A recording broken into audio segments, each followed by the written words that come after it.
한 사람 한 사람이라는 제목으로 말씀을 나누게 되는데요. 우리가 창세기부터 쭉 해서 구약을 쭉 따라와서 이제 구약의 마지막 어떤 오늘 이제 우리가 가스펠 프로젝트 본문으로 쭉 와서 소위 역사서 이스라엘 역사의 마지막을 그리고 있는 느헤미야서까지 와서 이제 오늘로 이 설교는 이제 구약 설교는 끝이 나고 이번 주부터 이제 마태복음 또 누가복음 요한복음을 보면서 신약으로 넘어와서 이제 복음서를 우리가 오늘부터 이제 묵상하게 됩니다. 자, 한 사람이란 제목으로 느헤미야 말씀 함께 나누겠습니다. 느헤미야는 이제 당연히 이스라엘 사람이고 이제 지금으로 말하면 주이시죠. 주이시인데 이란에서 자랐습니다. 이란이 왜냐하면 우리가 이제 계속 다니엘서부터 계속 보고 있는 페르시아 제국 이게 다 이란이죠. 지금으로 치면 그러니까 주이시인데 이제 이란에서 살고 있는 그런 뭐 주이시 디아스포라다 이렇게 봐야 되겠 이민자죠. 자기가 원해서 간 게 아니라 이제 포로로 잡혀간 거니까. 그리고 느헤미야 때 잡혀간 게 아니라 그 전에 잡혀가서 느헤미야는 대략 그 이민으로 치면은 이민 한 3, 4세쯤 되는 그런 제너레이션이라고 볼 수 있습니다. 이민 3, 4세쯤 되면은 어떻게 되겠습니까? 여러분의 자녀들이 이제 2세라고 할 때 그 자녀의 자녀 그리고 그 자녀의 자녀 해서 이민 한 3, 4세쯤 되면 어떻게 되겠어요? 네, 일단 한국말 잘 못하겠죠. 그죠? 2세들도 뭐 지금 열심히 한국 학교 다니지만 가끔 우리 집 애들도 보면 엉뚱한 말을 할 때도 있고 못 알아들을 때도 있고 이런 것 같은데요. 3, 4세면 뭐 많이 차이가 날 것 같습니다. 그러니까 부모님의 나라의 어떤 언어뿐만 아니라 뭐 전통이나 문화나 역사 잘 모르는 경우가 많겠죠. 그러니까 느헤미야 같은 경우가 이민 3, 4세인데 유대 땅에 사는 것도 아니고 페르시아 이란 땅에서 오랫동안 살았는데 거기서 태어나서 자라고 뭐 살아가고 있는데 그 뭐 중조부의 나라에 대해서 관심을 안 가지면 사실은 아무것도 모르겠죠. 그러니까 유대인의 정체성보다는 사실 페르시아 사람, 이란 사람의 정체성이 더 많았을 것 같고 거기에서 그냥 거기에서 자기 삶을 잘 살겠다. 그리고 거기서 성공하는 것, 뭐 그런 것들이 페르시안 드림을 갖고 사는 게 어쩌면 당연했을지도 모르겠습니다. 자, 근데 우리가 이제 이 느헤미야서를 통해서 보는 거는 느헤미야가 그런 티피컬한 이민 3, 4세의 멘탈리티가 아니라는 것이죠. 느헤미야 생각하는 것도 다르고 사는 게 다릅니다. 왜 그럴까요? 왜 그냥 보통 사람들이 살아가는 이민자의 삶이 아니라 느헤미야는 좀 특별해 보이고 달라 보일까요? 제가 느헤미야서를 보면서 또 공부하면서 느낀 것은 느헤미야가 왜 이렇게 다르지? 다른 티피컬한 3, 4세 이민자들과 뭐가 다를까? 저는 성경에서 이제 묵상하면서 깨달은 것은 느헤미야는 기도하는 사람이었습니다. 그것도 그냥 대충 기도하는 것이 아니라 제대로 기도하는 사람이었죠. 자, 무슨 말이냐? 제대로 기도하는 사람의 특징은 뭐냐면은 기도의 지경이 넓어집니다. 자, 이거는 기도해 본 사람은 다 알죠. 기도라는 것은 우리를 축소시키지 않고 셀프 센터드로 가지 않고 제대로 기도하면 굉장히 아웃고잉하고 넓어지게 됩니다. 일례로 저희 어머니가 이제 제가 어릴 때 초등학교 때 중학교 때 전 새벽 기도를 이제 엄마 따라서 많이 갔는데 가면 이제 옛날에 의자들이 다 장의자죠. 길게 하나 앉는 거잖아요. 근데 거기 이제 어머니가 이제 기도에 돌입하면 양반다리를 합니다. 딱 앉아서 양반다리를 해서 이제 딱 기도 제목이 있으니까 이제 이 앞뒤로 이렇게 하면서 티피컬하게 어른들이 기도하는 그 기도를 쭉 하는데 보면 이제 그 기도 내용이 전 세계를 돌아다닙니다. 여기 계신 선교사님도 기도하고 뭐도 기도하고 하면서 그 총구석에 교인 몇 명 되지도 않은 그 목사 사모가 개척교회 목사 사모가 전 세계를 돌아다니면서 기도하는 걸 제가 어릴 때 들었어요. 기도하는 사람은 지경이 넓어집니다. 저희 어머니 같은 경우는 국민학교 졸업하고 뭐 그 이상의 학력이 없으신 분인데도 불구하고 제가 삶에서 지혜라든지 배우는 게 참 많았던 것 같습니다. 뭐 영적 신앙적인 부분은 말할 것도 없고요. 근데 기도하는 사람은 지경이 넓어집니다.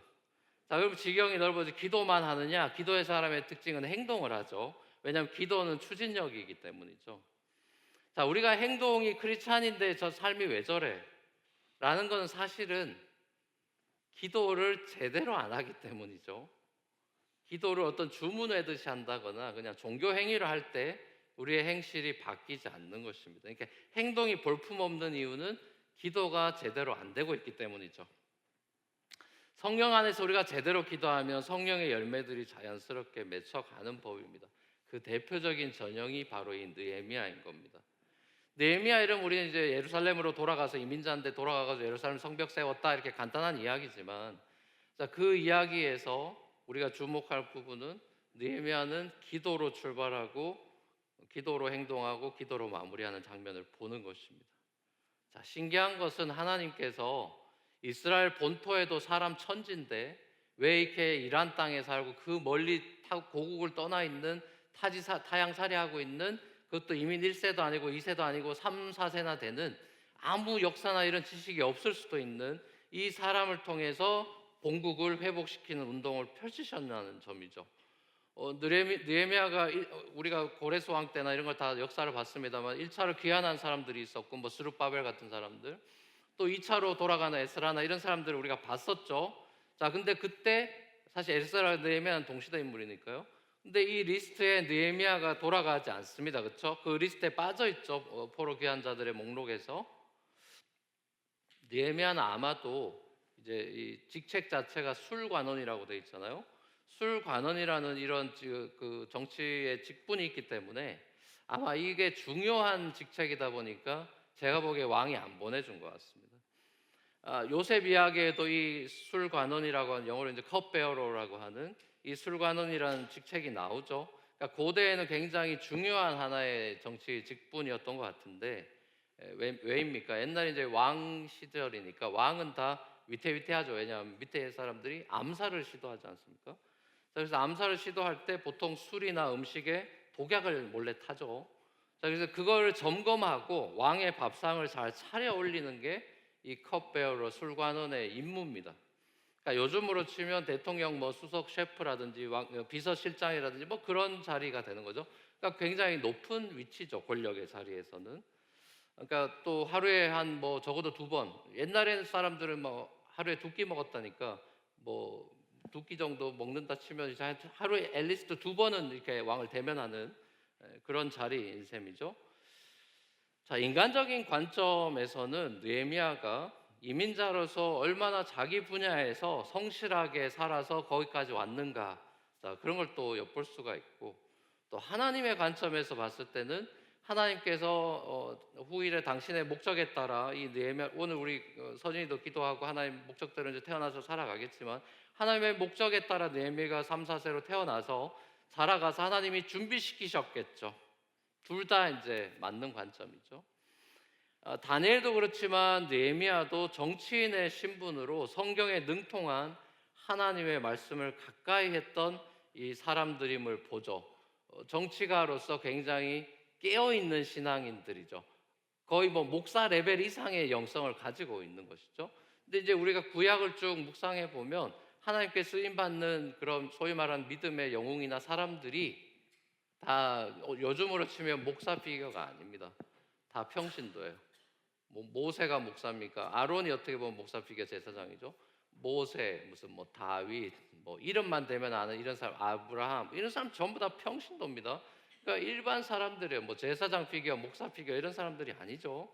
자, 느헤미야도 마찬가지죠. 이런 정치가의 신분으로서 하나님의 말씀에 굉장히 능통하고 하나님과의 친밀한 관계에 있는 것을 봅니다.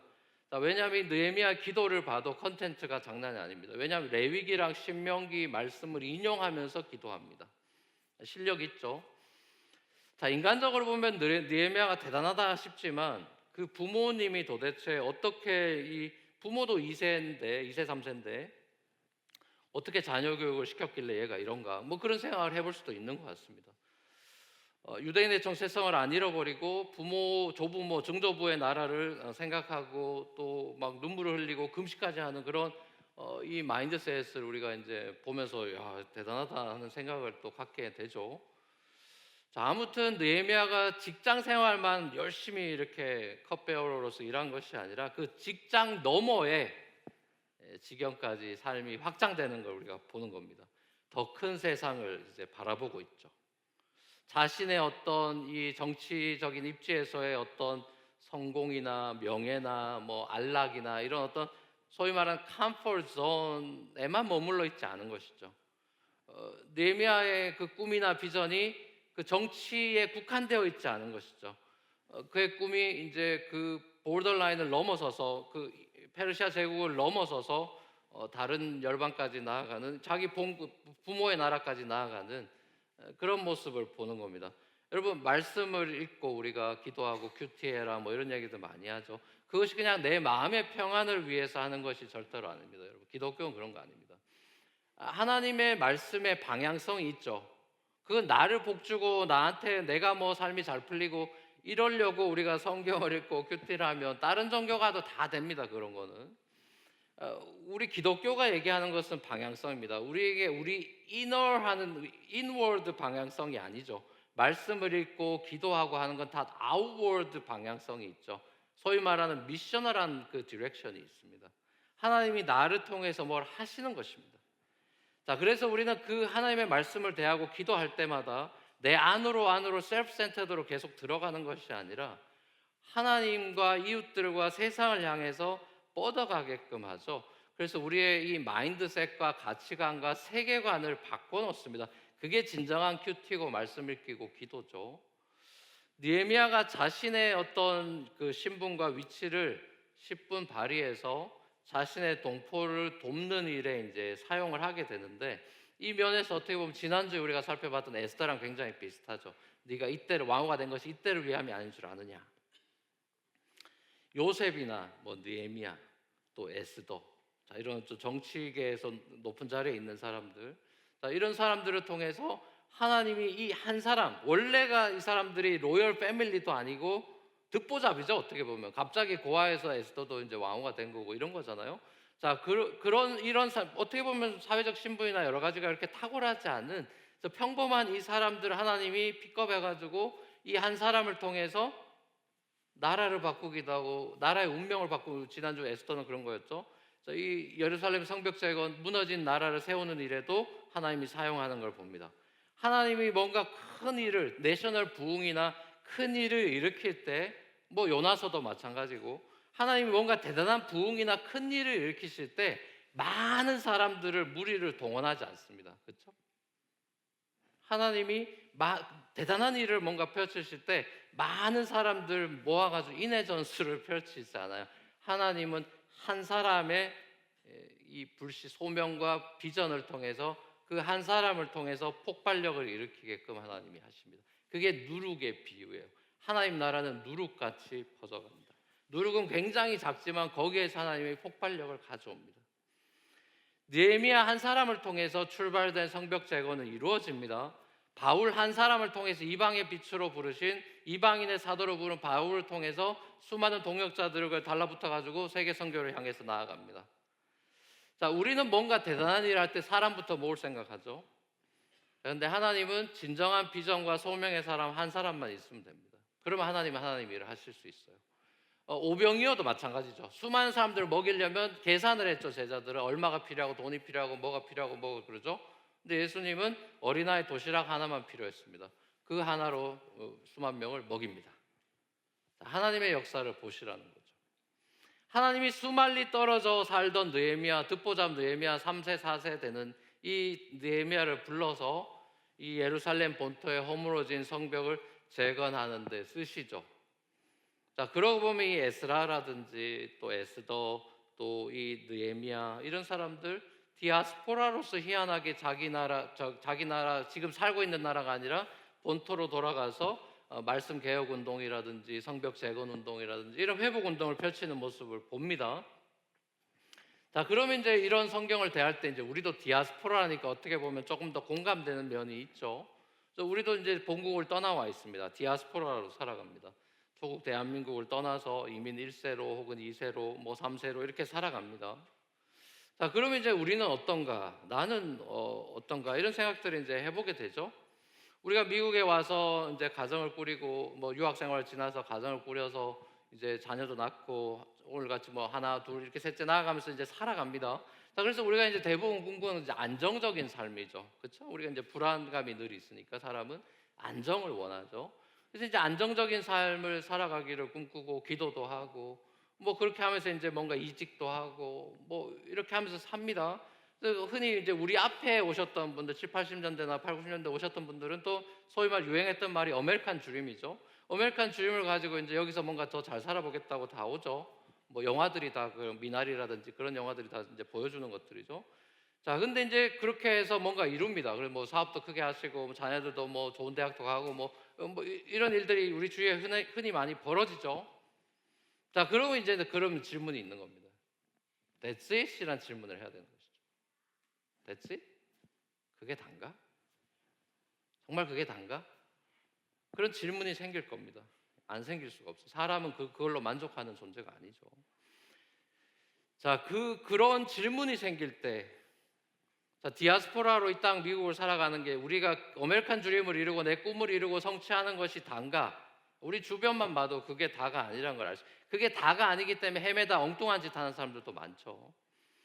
자, 조국은 물론이거니와 우리가 더 넓은 세상을 향한 하나님의 그 소위 말하는 킹덤 드림이라고 말하는 하나님의 선교의 비전, 하나님 나라의 그 비전이 없이는 그 인생은 사실은 참된 만족과 기쁨을 누릴 수는 없습니다. 저는 뭐 그런 사람들 많이 만나봤습니다. 느헤미야의 가슴에 하나님 나라의 비전이 있었습니다. 정치가로서 어떻게 성공하느냐라는 야망이 아니라 하나님 나라에 내가 어떻게 쓰임받고 어떤 컨트리뷰션을 할 수 있고 내 인생이 어떻게 하나님께 드려질 수 있을 것인가라는 것을 저는 기도 중에 분명히 그 평소의 기도 삶 가운데 분명히 그것이 그 마음 깊은 곳에 자리 잡고 있는 것이 엿보입니다. 예, 하나님과 소통하는 사람이었다는 것이죠. 하나님께 기도한다는 것은 하나님의 뜻에 나를 맞춰가는 작업이잖아요. 우리 삶에 기도가 없다는 것은 하나님이 있다는 건 알지만 내가 하나님의 뜻에 맞춰 살겠다라고 생각하진 않는 것이죠. 내가 내 스케줄대로 살겠다는 것이죠. 기도 없는 삶은 자기 주도적인 삶을 살게 됩니다. 여러분, 우리가 하나님의 말씀을 묵상하고 또 하나님의 뜻을 생각하고 그걸 가지고 기도하고, 자, 그러다 보면 여러분 사람이 어떻게 되냐면은 인라이먼트가 일어납니다. 새로운 깨달음을 주시고 또 많은 경우 크리에이티브해지죠. 창의적인 아이디어들도 막 쏟아져 나오고요. 하나님 나라를 위해서 헌신하게 될 때 하나님이 소위 말하는 비전을 보여주십니다. 원래부터 느헤미야가 탁월한 사람이었다거나 그렇게 영적인 DNA가 탁월하다거나 그런 사람은 없죠. 뭐 공부도 다 마찬가지입니다. 뭐 조금 IQ가 조금 높은 사람 있고 이러지만 웬만한 사람도 공부 잘한다는 건 다 엉덩이의 힘이죠. 열심히 하면 잘하게 돼 있죠. 공부를 못하는 게 아니라 안 하는 것이죠. 여러분, 공부 못하는 건 없어요. 안 하는 것일 뿐입니다. 자, 하나님을 위해서 우리가 무언가 해야겠다라는 소명의식과 꿈을 갖게 될 때 하나님 나라의 소위 말하는 비전을 보게 됩니다. 그게 이제 기도하지 않으면 볼 수가 없어요. 친형제 하나니가 전해준 고국의 소식을 들은 느헤미야의 첫 번째 반응은 굉장한 슬픔이었죠. 주저앉아서 그 자리에서 웁니다. 며칠 동안 기도하면서 하나님께 금식하면서 하나님께 기도하죠. 자, 기도하는 컨텐츠를 보십시다. 느헤미야 기도가 어떤 식의 기도냐? 자, 일단 하나님을 어떻게 인보케이션을 하냐? 하나님을 이를 부를 때 우리가 뭐 기도하는 내용이 있잖아요. 뭐 은혜의 하나님, 뭐 사랑과 뭐가 충만하시나, 우리가 부르는 그 앞에 부르는 인보케이션이 있잖아요.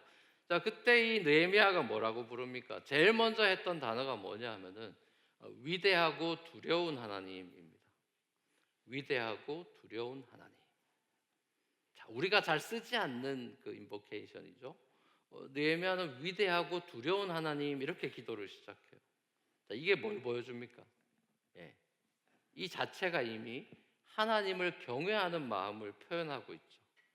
위대하고 두려운 하나님, 하나님에 대한 경외감을 충분히 엿볼 수 있습니다. 왜냐하면 느헤미야는 자기 자신을 가리켜서 늘 말할 때 종이라고 표현합니다. 자기는 바닥까지 낮추고요, 하나님은 꼭대기까지 올립니다. 위대하고 두려운 하나님, 이 종의 기도를 들어주십시오, 이런 식입니다. 느헤미야가 하나님을 두렵다라고 얘기한 것은 어떤 것일까요? 우리가 하나님을 두려워한다는 표현을 하죠. 경외한다, fear of the Lord. 그게 지혜의 근본이다. 잠언은 그렇게도 얘기하고. 자, 이 하나님을 두려워하는 마음에는 사실은 하나님이 정의와 공평을 좋아하는 분이라는 그 죄에 대해서 센시티브하고 죄에 대해서 징계하는 분이라는 것이 거룩한 분이라는 개념이 들어 있습니다. 실제로 지금 느헤미야가 거기서 살고 있는 이유는 이스라엘의 징계를 받아서이죠. 하나님의 심판을 받아 징계를 받아서 70년 바벨론 종살이하면서 지금 페르시아까지 온 것이죠. 자, 오늘날 우리 교회 안의 분위기는 어떻습니까? 이 두려운 하나님, 하나님에 대한 경외감, 자, 이것이 좀 저는 부족하지 않나 이런 생각을 할 때가 많이 있습니다. 우리가 부르는 어떤 찬양도 마찬가지고 따뜻하고 친절하고 나이스하고 어떤 그런 하나님에 대한 이미지가 많이 있지, 나 같은 죄인에 대해서도 하나님께서 내가 죄인이라는 고백과 하나님은 너무나 위대하신 분이라는 어떤 그 초월적인 하나님, 그러니까 우리와 함께 하시는 내재적인 하나님만이 아니라 우리와 함께 하시지만 우리와 이제 애들 표현으로 레벨과 다른 정말 우리와 피조물과는 구별되는, 그게 사실 거룩의 가장 일차적인 의미죠. 거룩이라는 게 이 창조주와 피조물이 이제 아예 차원이 다르다는 의미가 거룩입니다. 사실 separation이죠.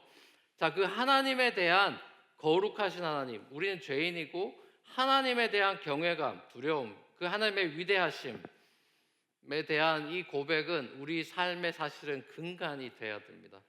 이게 없으면 어떤 일이 벌어지느냐? 우리가 하나님에 대한 경외감, 두려움 이런 것들이 만약에 삶에서 사라졌다, 내재하신 하나님만 강조하게 되면 어떤 일이 벌어지냐? 여러분 아마 삶 속에서 경험이 있을 겁니다. 그러면 어떤 일이 벌어질까요? 창조주 하나님에 대해 마땅히 경배하고 경외하는 마음으로 나아가는 마음이 만약 우리 마음에서 많이 사라져가거나 아예 없다거나 이런 일이 되면 어떤 일이 벌어지죠? 예. 본인의 죄나 잘못에 대한 인식이 줄어듭니다. 기본적으로 말하면 회개가 없어집니다. 회개가 없어져요. 본인이 잘못했다는 생각을 별로 안 하게 됩니다. 하나님 앞에서 자신의 죄인됨에 대한 통회 자복이 사라지게 돼요. 하나님 앞에서의 회개를 할 수 있는 사람은 누구냐? 하나님 앞에서 경외감을 가진 사람들이 회개할 수 있어요. 자, 이 하나님에 대한 경외감이 그게 있는 느헤미야를 보게 되고, 그 느헤미야가 하나님을 한없이 높이면서 이제 내재적인 기도를 합니다. 초월이신 하나님이 또 우리와 함께 하시니까 함께 하신 하나님에 대해서 어떻게 표현하고 있죠? 처음에는 위대하시고 두려우신 하나님 이렇게 하면서 인보케이션을 했다면, 두 번째 인보케이션은 뭐냐면은 언약을 지키시고 은혜를 베푸시는 하나님 이렇게 불러요. 그 크고 두려우신, 우리와는 아예 차원이 다른 거룩하신 하나님께서 자신이 하신 말씀을 지키시고 은혜를 베풀어 주신 하나님이다, 이렇게 하나님을 부르고 있습니다. 그러니까 쉽게 말하면 느헤미야는 공의의 하나님과 은혜의 하나님을 잘 알고 있고 그걸 바탕으로 기도하고 있습니다. 자, 이 지금 그 나라가 지금 아수라장이 되고 난리가 나고 성벽이 다 무너지고 도시가 불타고 뭐 지금 예루살렘이 난리가 났다는 소식을 듣고 이제 이 하나님께 SOS를 치면서 기도하면서 이 인보케이션 하는 장면은 제가 말씀드렸고, 이제 그 안에 어떤 기도를 하느냐 해서 이제 참회의 기도인데, 보통 이 정도 되면 이제 우리도 마찬가지, 지금 한국도 뭐 그런 상황이니까 이제 이렇게 되면 어떤 식이냐 하면 사람들의 태도는 우리가 대통령 잘못 뽑았다거나 아니면 정치 지도자의 놈들 다 나쁜 놈들이라거나 아니면 교회가 썩어서 이렇고 종교 지도자들이 나쁜 놈이라거나, 대부분은 뭔가 환경이나 어떤 사람들을 악마화시키고 손가락질하고 탓하면서 거기서 희열도 느끼고 자기는 괜찮은 줄 알고 그렇게 합니다. 그게 사람입니다.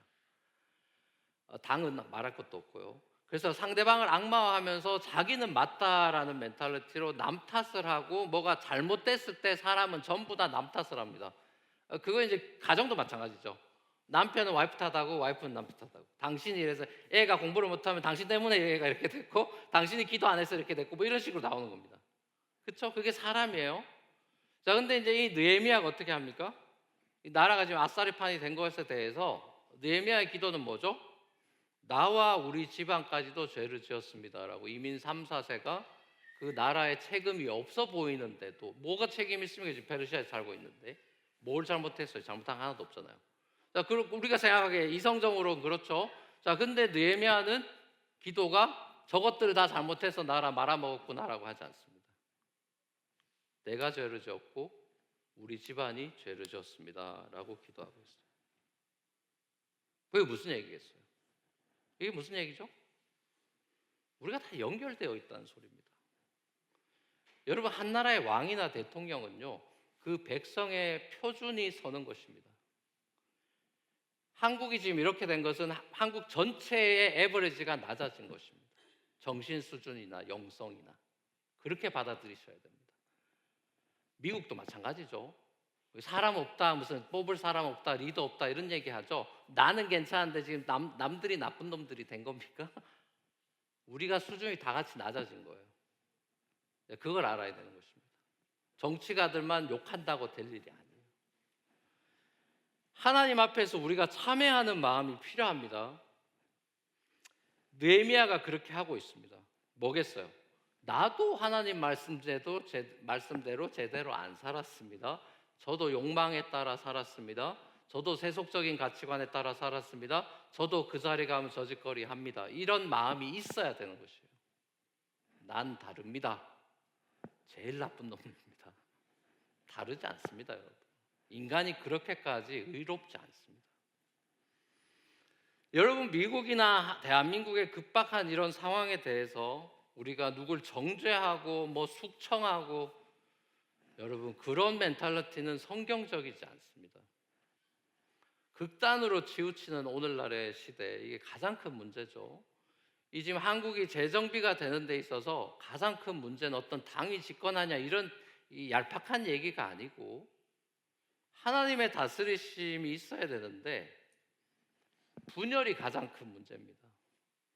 사단은 분열의 영이죠. 남편 아내를 갈라놓고요, 이데올로기로 사람들 갈라놓고, 남북을 이데올로기로 지금 한국을 갈라놨죠. 이런 식으로 갈라놓습니다. 하나가 되지 않게 하는 것이 사단의 장난입니다. 여러분, 이런 사회적인 분위기나 정서에 휩싸여 가지고 감정적으로 막 퍼부으면서 자기는 다 맞다는 식으로 그렇게 하면 진짜 절대로 안 됩니다, 여러분. 그건 크리스찬의 애티튜드가 아니에요. 어떤 바로잡는 거나 그런 거에서 분명히 느헤미야처럼 성벽을 재거나 행동이 필요합니다.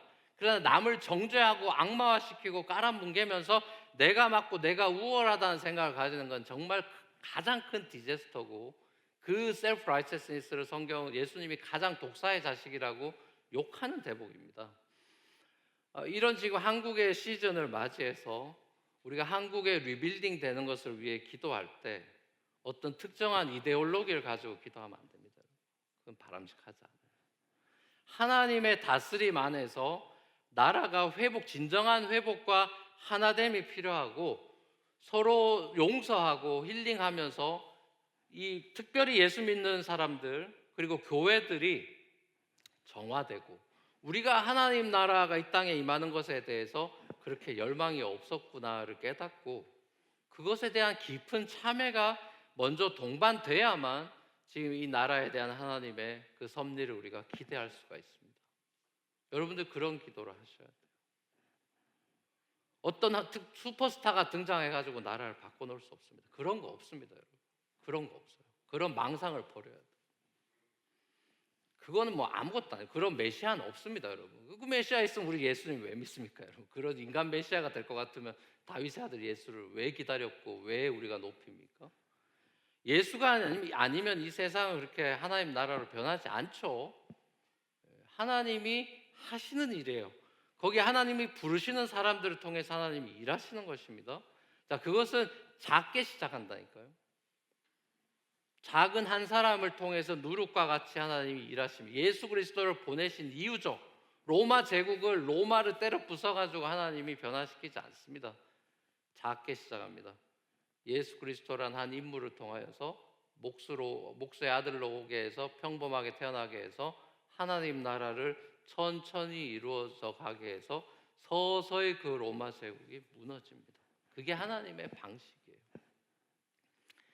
여러분, 하나님께 우리가 그렇게 참회의 기도로 먼저 나아가야 되고, 그리고 나서 하나님께 간구의 기도를 하죠. 느헤미야가 그 간구의 기도가 바로 하나님이 하신 약속의 말씀을 붙잡고 기도하는 겁니다.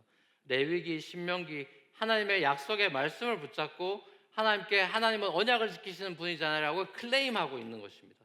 하나님의 기억력에 호소를 하고 있죠. 수백 년 전에 약속하신 것을 이뤄달라고 기도하고 있습니다. 돌아오면 분명히 지켜주고 보호해주겠다라는 그 말씀에 기초해서 기도하고 있는 장면을 보죠. 여러분, 말씀에 기초해서 기도하는 것은 너무나 중요하죠. 내 아이디어로 기도하는 것이 아니라 하나님의 말씀의 약속을 붙잡고 기도하는 것이 너무나 중요하고, 그 말씀의 약속을 붙잡고 지켜 행하는 노력이 중요한데, 자, 말씀 없는 기도는 말씀 성경 한 장 안 읽고 그냥 기도 많이 한다. 어떻게 될까요? 자기의 의지와 비전을 인텐시파이해서 이단이 되는 것입니다. 그래서 더 안 좋은 방향으로 가요.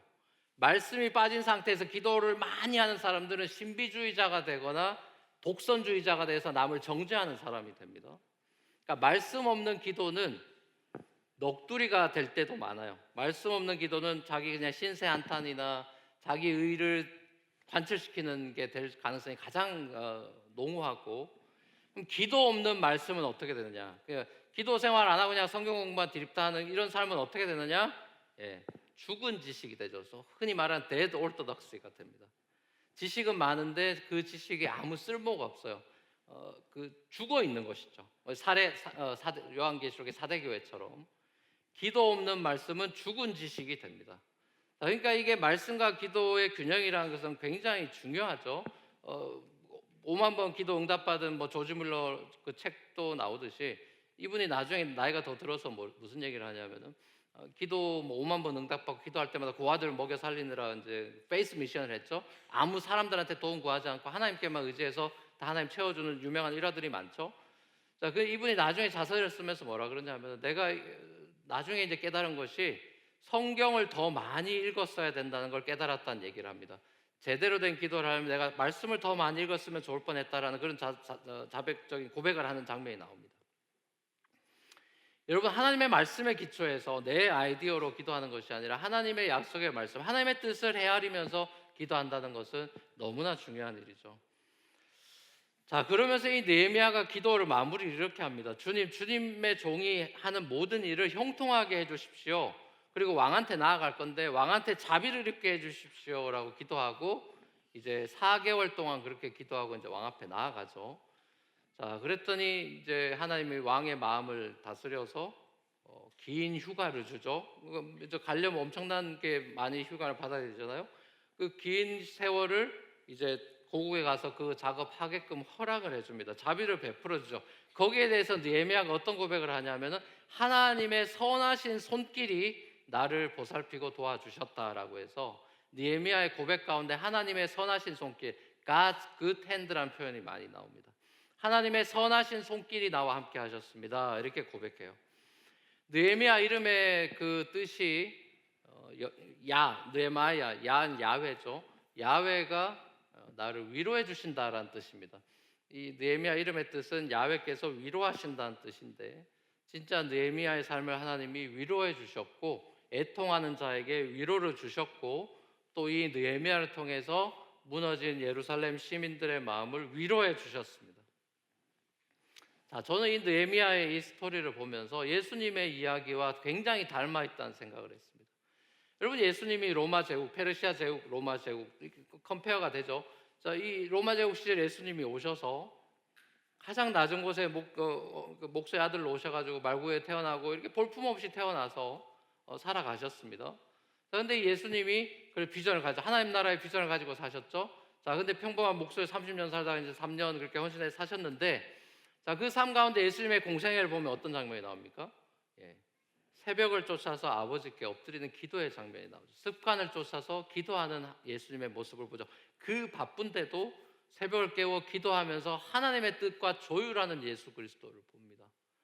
자, 그리고 돌아가시는 마지막 삶의 엔딩에서도 겟세마네 프레어도 그렇고, 밤새도록 철야 기도하는 것도 그렇고, 십자가에서 기도도 그렇고, 예수님의 삶도 기도로 시작해서 기도로 끝나는 걸 봅니다.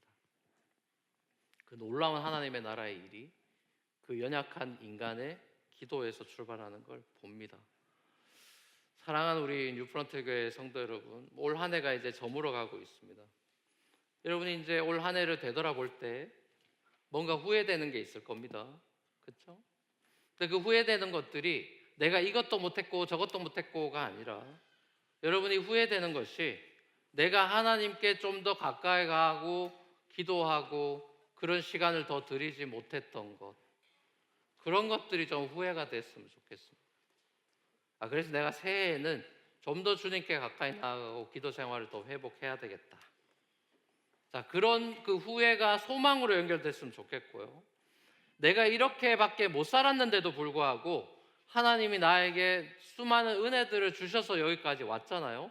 그러니까 그리스도 안에서 나에게 베풀어 주신, 우리 가정에 베풀어 주신 하나님의 그 신실하신 은혜를 또 우리가 기억하고 감사하면서 이 한 해를 마무리했으면 좋겠어요. 이게 저는 항상 믹스드 필링이 있습니다. 연말이 다가오면 항상 믹스드 필링이 있어요.